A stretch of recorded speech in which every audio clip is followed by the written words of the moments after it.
Bismillahirrahmanirrahim. Assalamualaikum warahmatullahi wabarakatuh.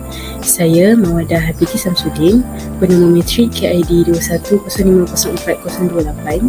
Saya merupakan pelajar Diploma Pendidikan Islam kelas 1 semester 3. Pada hari ini saya akan membentangkan bab 4 aspek kemasyarakatan di bawah subjek Pembangunan Sosioekonomi Malaysia dan di bawah tenaga pengajar Encik Wan Muhammad Hazari bin Wan Ibrahim. Baiklah, seterusnya kita sambung kepada aspek kemasyarakatan. Okey, aspek kemasyarakatan ni dia terbahagi kepada dua kategori, iaitu struktur masyarakat tradisional dan struktur masyarakat moden. Okey, kita pergi kepada struktur masyarakat Melayu tradisional. Okey, struktur masyarakat Melayu tradisional ni dia terbahagi kepada dua, iaitu golongan pemerintah seperti sultan, pengusaha, ulama, dan golongan yang diperintah seperti rakyat biasa yang merdeka dan hamba. Okey, setiap golongan ni mempunyai peranan diorang yang masing-masing dalam kehidupan seharian dia. Tapi sejak kedatangan barat, sistem-sistem hamba ni semua dah tak digunakan lagi dah. Okey, kalau kita tengok dekat syarta seketika kat dalam slide ni kan, yang pertama, yang tiga atas tu raja ataupun sultan. Lepas tu yang bawah dia sikit bangsawan, bawah dia lagi pembesar. Lepas tu tiga bahagian bawah tu penghulu. Lepas tu bawah penghulu tu rakyat biasa, dan bawah rakyat biasa tu yang paling bawah sekali adalah hamba. Okey, kita pergi kepada raja ataupun sultan. Okey, raja ataupun sultan ni dia adalah pemerintah yang paling tinggi sekali dan dia adalah ketua bagi sesebuah negeri tu. Okey, dia ni dia akan, bila dia perintah, dia akan dibantu oleh golongan bangsawan dan golongan pembesar. Okey, lepas bawah dia sikit daripada raja ni adalah anak raja, dan kemudian keturunan dia yang ada tunku ataupun tengku tu kan. Okey, tu adalah kuasa kedua terbesar selepas raja. Okey, bawah tu, bawah dia baru bangsawan ataupun pembesar. Okey, raja ataupun sultan ni juga dia mempunyai kuasa yang mutlak ke atas negeri itu dan ke atas rakyatnya. Okey, setiap rakyat ni mesti patuhlah dengan dia sebab dia raja. Lagi satu, kita pun, negara kita kan negara yang kata raja berperlembagaan kan. Jadi kita pun tahu yang kita sebagai rakyat pun kita hormat dan kita muliakan golongan raja ataupun sultan ni. Okay, lagi satu, raja ni dia akan menjalankan berhubungan dengan negara luar untuk perdagangan dan juga perlindungan. Dan mereka, golongan raja juga mempunyai keistimewaan yang tertentu, seperti kalau warna kuning ni khas baju untuk warna kuning untuk raja. Kalau payung warna putih tu memang khas untuk keturunan raja saja. Okey, seterusnya kita terus kepada golongan bangsawan dan pembesar pula. Golongan bangsawan dan pembesar pula. Okey, golongan bangsawan dan pembesar ni terdiri daripada para pembesar atau kaum kerabat yang amat berpengaruh dalam pemerintahan dan pentadbiran, dan mereka ni menduduki lapisan kedua hierarki dalam sosial masyarakat Melayu tradisional ni lah. Okey, biasanya diorang ni akan menjadi pentadbir atau dia akan, iaitu dia bantulah, dia akan bantu raja dalam pentadbiran negeri ni. Okey, diorang ni juga ada, diorang akan jadi penasihat dan diorang menjadi pembesar dekat daerah-daerah tertentu yang sultan dah tetapkan lah. Okey, pembesar ni dia dilantik oleh sultan melalui surat tauliah, dan pemilihan pembesar ni dia akan dipilih oleh, dia sebenarnya guna pemilihan ni guna keturunan juga.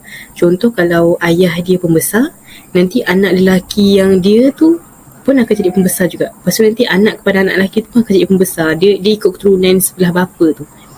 Okey, pembesar ni dia juga diberi hak mentadbir sesuatu daerah dengan kekuatan sendiri tanpa sokongan sultan. Dan umpama macam sultan bagi daerah tu dekat dia, dia dah tadbir, sultan tak akan masuk campur, dia jadi raja lah dalam daerah tu gunanya. Okey, kalau untuk golongan ulama atau pendeta ni pula, dia golongan yang dianggap cerdik pandai lah, orang ilmuwan kan, orang tinggi, dianggap tinggi lah. Diorang juga dia akan jadi sumber rujukan dan apa-apa perkara. Contoh kalau dulu kita dapat tahu kan, kalau raja kalau ada mimpi apa-apa mesti dia akan panggil pendeta ataupun tukang tilik untuk tafsirkan apa mimpi dia tu kan. Okay, itulah contohnya. Okay, kalau golongan ulama ni dia adalah golongan yang pakar dalam bidang agama.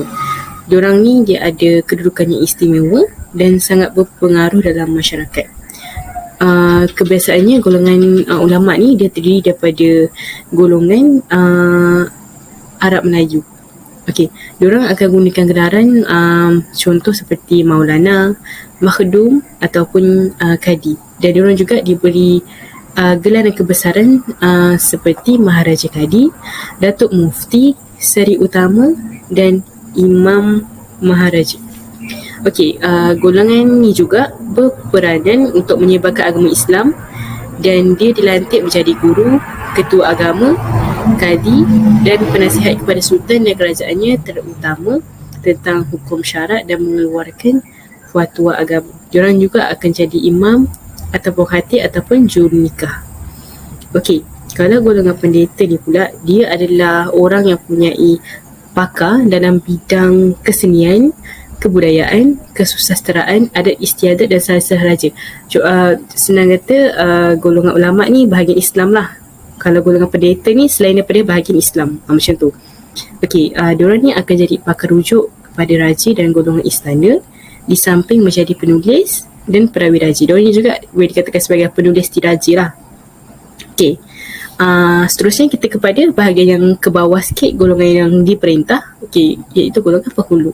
Okey, golongan penghulu ni dia adalah ketua pentadbir dalam peringkat kampung. Dalam kampung tu dia akan lantik seorang ketua iaitu yang dipanggil penghulu. Okey, tapi penghulu ni pun dia daripada kalangan biasa, rakyat biasa, sebab tu dia golongan yang diperintah. Okey, diorang juga akan menjadi perantara antara rakyat biasa dengan pembesar. Contoh kalau macam rakyat biasa ni dia ada masalah ataupun nak diadukan kepada pembesar, nanti penghulu ni dia akan jadi orang tengah lah. Dia akan sampaikan, rakyat biasa akan beritahu dekat penghulu, kemudian penghulu ni dia akan beritahu kepada pembesar tu. Okey,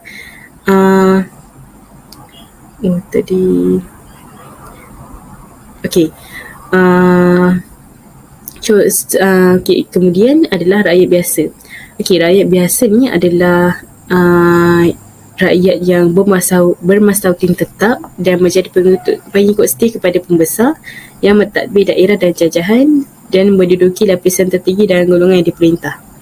Rakyat biasa ni adalah rakyat yang betul-betul memang duduk dekat negeri tu lah. Okey, dia jadi rakyat tu, dia rakyat dekat negeri tu, dan kemudian dia taat kepada sultan dan dia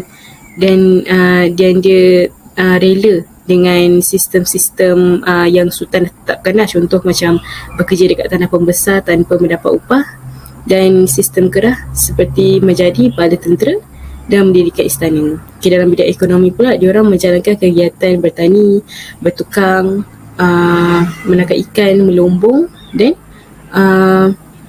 menjadi tukang mahir. Okey, rakyat biasa ni selalunya dia mempunyai pertanian kekeluargaan dan mengamalkan tradisi hidup secara bergotong royong, bekerjasama dan bermuafakat.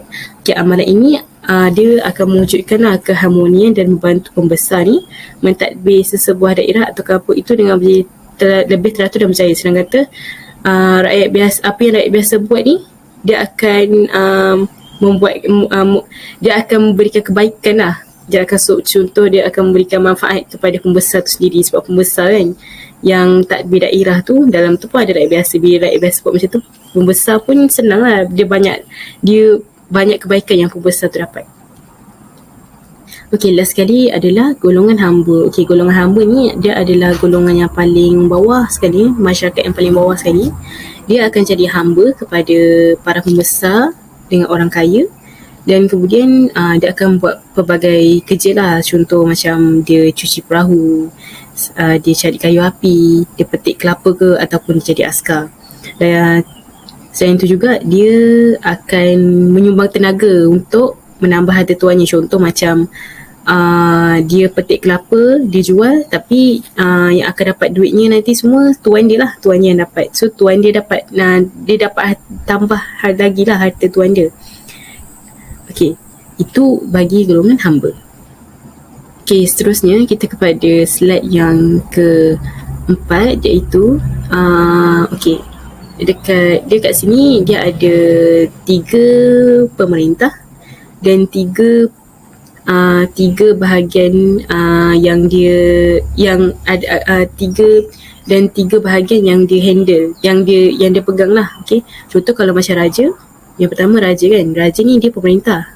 Okey, tapi peringkat yang dia akan perintah tu peringkat negeri, maksudnya keseluruhan lah, sebab tu raja yang paling tinggi. Okey, yang kedua adalah pemerintah pembesar. Pembesar ni dia tak perintah keseluruhan negeri, dia bawah sikit daripada raja kan, jadi dia perintah bahagian daerah. Okey, daerah kecil sikit daripada negeri. Kemudian penghulu. Okey, penghulu dia perintah kampung. Kampung ni lagi bawah lah daripada daerah.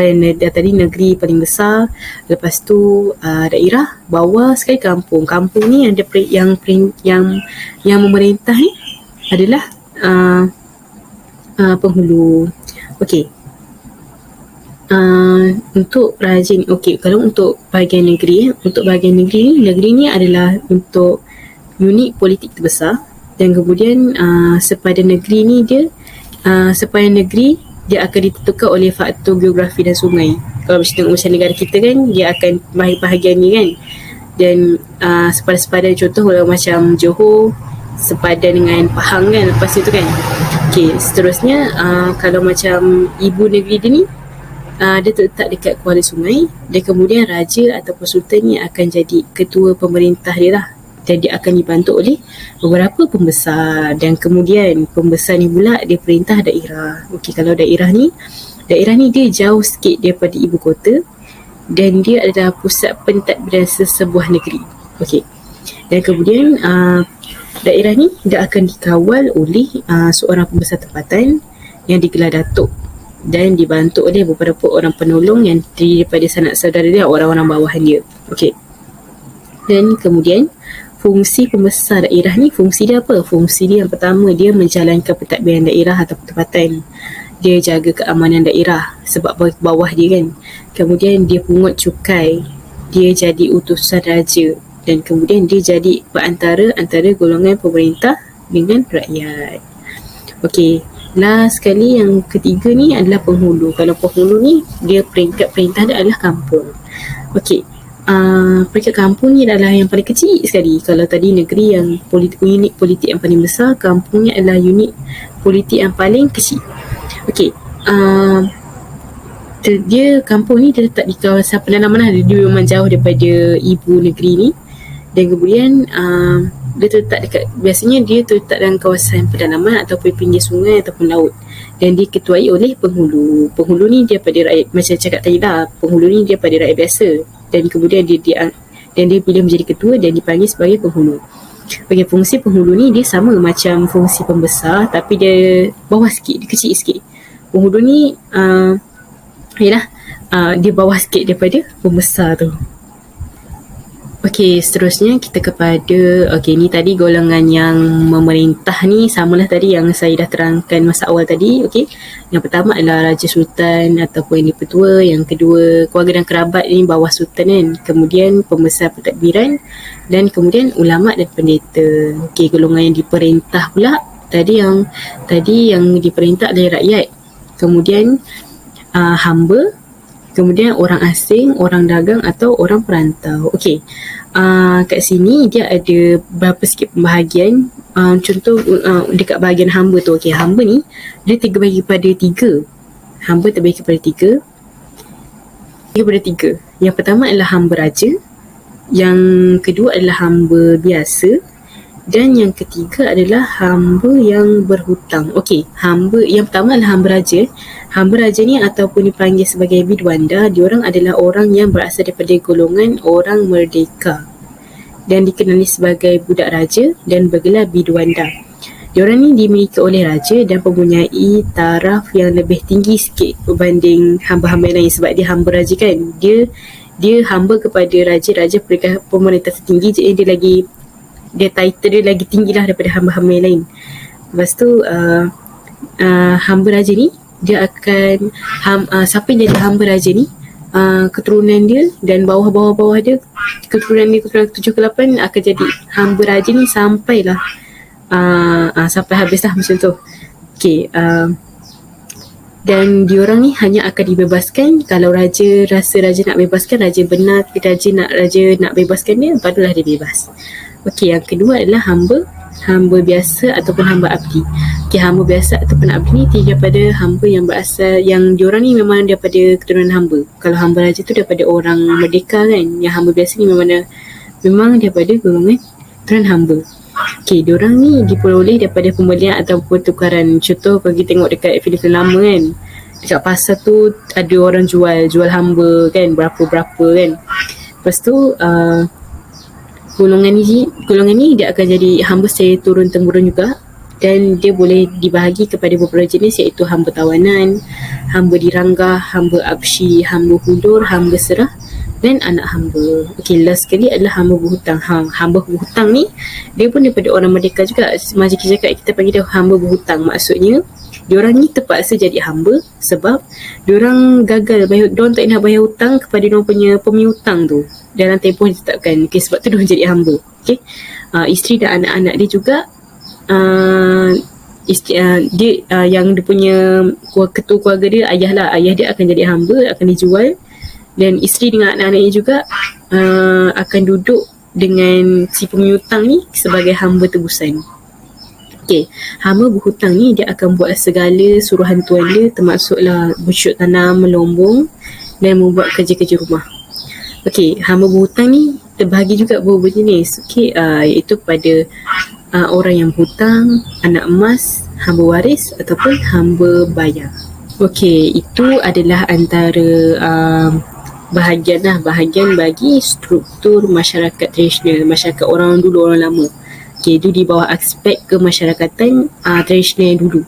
Okey, sekarang ni kita masuk pula kepada struktur masyarakat Melayu moden. Moden ni yang sekarang, yang kita sekarang ni kan, moden. Ni struktur masyarakat moden sekarang. Okey, kalau kita tengok untuk negara kita, negara Malaysia kan, negara Malaysia terduduk daripada pelbagai bangsa dan kaum. Okey, untuk masyarakat Melayu moden ni,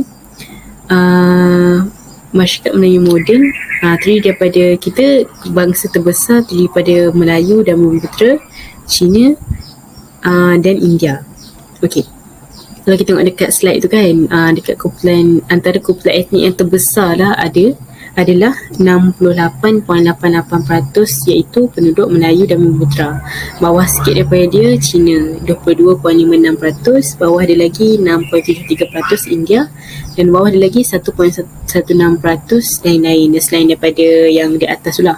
Okey, kalau kita tengok dekat pemerintahan moden ni, dekat masyarakat Melayu moden ni, kita tengok kat situ dia ada struktur sistem pemerintahan negara. Okey, dekat situ kita boleh tengok kita punya untuk yang masyarakat moden ni, yang pertama sekali dia akan diperintah, ketua dia adalah yang di-Pertuan Agong lah, yang sekarang ni kita punya di-Pertuan Agong Sultan Abdullah kan. Kemudian bawah dia perantaraan dia Majlis Raja. Kemudian dia terbagi kepada 3, iaitu bahagian perundangan, pentadbiran dan kehakiman. Itu kat situ kalau perundangan dia terus kepada Parlimen dan kemudian Dewan Negara. Kalau pentadbiran ni yang mentadbir adalah Perdana Menteri. Okey, lepas tu bawah Perdana Menteri tu jemaah menteri kabinet, bawah ada lagi kementerian, bawah ada lagi jabatan. Kemudian yang ketiga adalah kehakiman. Okey, kehakiman ni dia mentadbir mahkamah. Dia bawah dia adalah mahkamah lah, dan kemudian mahkamah ni terbagi kepada 2, iaitu mahkamah persekutuan, iaitu mahkamah yang paling besar, dan yang kedua adalah mahkamah negeri, mahkamah yang bawah sikit lah daripada mahkamah persekutuan. Okey, menurut Kamaruddin Jaafar, masyarakat majmuk ni dia bermaksud kaum bercampur, tetapi kehidupan dia asing, interaksi dia terbatas, penuh prasangka serta bersama tapi tidak bersatu. Macam kita lah, kita orang Melayu, orang Cina, orang India, kita lain bangsa, lain kaum tapi duduk satu negara, tapi kita tak campur lah. Contoh kita Islam, kalau majoriti Melayu ni Islam, kalau Cina ni majoritinya Kristian ataupun Buddha kan. Okey, terdapat 80 kaum ni dekat seluruh Malaysia ni, dan daripada keseluruhan bangsa tersebut ada 3 bangsa yang paling utama lah macam saya cakap tu. Yang pertama yang pertama adalah Melayu, yang kedua Cina, yang ketiga adalah India. Okey, antara dekat Malaysia ni banyak kan etnik selain daripada 3 yang paling besar tu, banyak lagi etnik yang banyak. Contoh dekat Sabah dengan Sarawak kan, banyak dia punya etnik, dia pecah-pecahan dia. Kalau contoh macam Sabah, dia ada Kadazan Dusun, ada Bajau, Murut, Bidayah, Kedayan, Lotut, Dumpas, Rumus, Sulu dan lain-lain. Kalau macam Sarawak pula, dia ada Dayak Iban, dia ada Dayak Bidayuh, dia ada Melanau, Orang Ulu, Kayan, Bidayah, Kedayan, Kelabit, Kenyah, Punan dan lain-lain. Okey, kebanyakannya etnik yang daripada Sabah dan Sarawak ni dia duduk dalam 1.16% tu. Yang lain-lain tadi tu ada duduk dalam tu. Okey, seterusnya kita kepada kepelbagaian agama masyarakat Malaysia. Okey, dekat Malaysia ni banyak agama yang dianut. Contoh kalau macam orang Islam dia akan majoritinya akan dianut oleh masyarakat Melayu dan kaum lain lah. Kadang-kadang ada juga kan orang India masuk Islam, orang Cina masuk Islam. Okey, kalau macam Buddha ni majoriti besarnya Cina. Okey, kemudian Sikh ni kebanyakannya kaum Punjab. Lepas tu Kristian juga ada juga yang Cina, Kadazan, Iban dan India. Kemudian Hindu ni kebanyakan orang India, Confucius ni pula Cina. Dan animisme ni masyarakatnya kebanyakan yang anut agama animisme ni orang asli, orang yang tinggal dekat hutan-hutan kan. Dia percaya agama yang kepercayaan dulu. Animisme ni kan kepercayaan dulu kan. Dan Taoist ni pula adalah segelintir masyarakat Cina, tak ramai lah yang anut agama Taoist ni. Okey, seterusnya kita sambung kepada rukun negara. Okey, apa ni rukun negara? Apa itu rukun negara? Okey, rukun negara ni dia telah diisytiharkan pada 31 Ogos 1970 sempena ulang tahun kemerdekaan Malaysia yang ke-13 oleh Sedi Paduka Baginda Yang di-Pertuan Agong Almarhum Tuanku Ismail Nasiruddin Shah ibni Almarhum Sultan Zainal Abidin Yang di-Pertuan Agong ke-4. Okey, rukun negara ni dia diperkenalkan pada 31 Ogos 1970 oleh Majlis Gerakan Negara Mageran berikutan disebabkan peristiwa yang berlaku pada 13 Mei 1969 tu kan, yang gaduh teruk tu yang melemahkan perpaduan antara kaum di Malaysia. Okey, rukun negara ni dia dibentuk dengan satu tujuan utama je sebab dibentuk, iaitu sebab dia nak bentuk balik perpaduan negara yang kukuh ni. Punca dia daripada disebabkan kejadian 13 Mei 1969 tu, diorang buat prinsip untuk rukun negara ni. Okey, prinsip dia untuk kunci kepada keharmonian dan perpaduan kaum demi kejayaan dan kestabilan Malaysia. Okey, rukun negara ni dia terbagi kepada 2. Okey, yang pertama adalah dia nak menggariskan objektif masyarakat Malaysia yang mahu dibentuk, dan yang kedua adalah menggariskan 5 prinsip rukun negara. Okey, untuk bahagian pertama ni dia menggariskan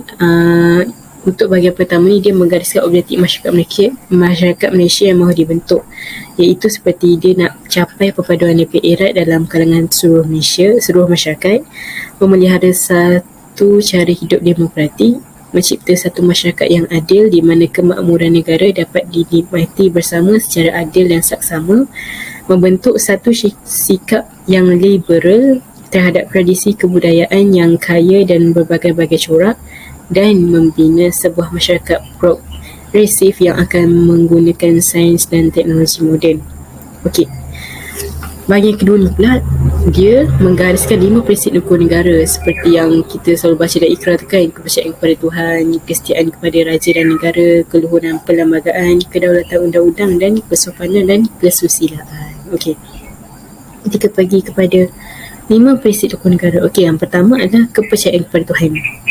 Mulai kepercayaan kepada Tuhan melalui kepercayaan beragama yang betul, dia akan jadikan negara dan bangsa ni sebagai salah satu bangsa dan negara yang berdaulat. Ya, sebab kita ikut kita patuh pada agama. Sebab agama kan kita patuh agama kan yang akan menyatu padukan. Kebanyakannya agama yang mengajar kita tentang prinsip-prinsip hidup kan. Okay, kemudian Perlembagaan Persekutuan memperuntukkan bahawa Islam ni adalah agama persekutuan, tetapi agama-agama dan kepercayaan-kepercayaan lain boleh diamalkan dengan aman dan tenteram di mana-mana bahagian dalam persekutuan. Okey, yang kedua adalah kesetiaan kepada raja dan negara. Okay, kesetiaan kepada raja dan negara ni bermaksud bahawa setiap warga negara hendaklah menumpukan sepenuh taat, setia, jujur dan ikhlas kepada Seri Paduka Baginda Yang di-Pertuan Agong. Okey, kalau untuk peringkat negeri ni pula, rakyat dikehendaki menumpukan taat setia kepada raja yang memerintah negeri tempat mereka bermastautin tanpa mengurangkan taat setia kepada Yang Pertuan Agong. Maksudnya untuk yang utama kita patuh pada yang di-Pertuan Agong. Yang kemudian kalau bahagian negeri pula, contoh kalau macam Johor kan, Sultan Ibrahim kan, kita patuh kepada Sultan Ibrahim. Tapi bila kita patuh kepada Sultan Ibrahim tu, kita masih lagi patuh juga kepada yang di-Pertuan Agong, iaitu Sultan Abdullah yang sekarang ni. Okey, yang ketiga adalah keluhuran perlembagaan, yang bermaksud dia menekankan perlunya rakyat menerima dan mempertahankan keluhuran atau kemuliaan perlembagaan negara, iaitu sumber perundangan yang tertinggi. Fungsi dia ni untuk memberi perlindungan kepada setiap rakyat negara ini akan hak dan keistimewaan mereka sebagai warga negara Malaysia. Okey, yang keempat adalah kedaulatan undang-undang. Okey, setiap negara ni setiap negara memang dia akan ada undang-undang yang ditetapkan kan. Okey, jadinya undang-undang ni dia akan digunakan untuk mengawal dan mewujudkan satu masyarakat yang aman, stabil dan makmur. Kewujudan undang-undang juga dia akan jamin kehidupan anggota masyarakat yang dapat bergerak dengan licin lah. Licin dan teratur maksudnya aman dan damai lah, tanpa sebarang kekacauan, di mana semua anggota masyarakat ni akan berasa selamat. Okey, yang terakhir sekali adalah kesopanan dan kesusilaan. Okey, tujuan kesopanan dan kesusilaan ini adalah untuk membentuk warga negara yang bersopan santun dan bersusila selaras dengan kempen budi bahasa dan nilai mulia yang dijalankan sekarang. Sebab kita tahu Malaysia ni memang orang panggil negeri yang bersopan santun kan, memang punya adab tertib.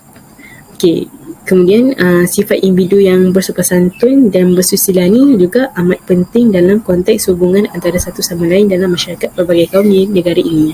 Sebab kita kan adalah masyarakat yang berbilang kaum. Jadinya bila kita ada kesopanan dan kesusilaan ni, dia akan jadi merapatkan lagi dah hubungan. Sebab kita lain orang baik, orang pula yang kita baik walaupun beza kaum. Contoh kita berkawan dengan orang Melayu, orang Cina dan orang India.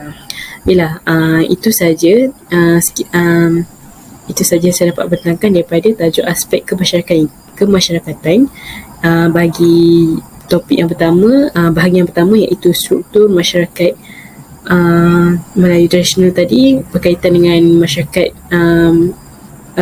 masyarakat Melayu tradisional pada masa dahulu, macam mana cara pemerintahan dia semua, macam mana cara dia struktur dia punya pemerintahan tu, dan kemudian struktur masyarakat moden tu berdasarkan kita punya negara kita kan menggunakan prinsip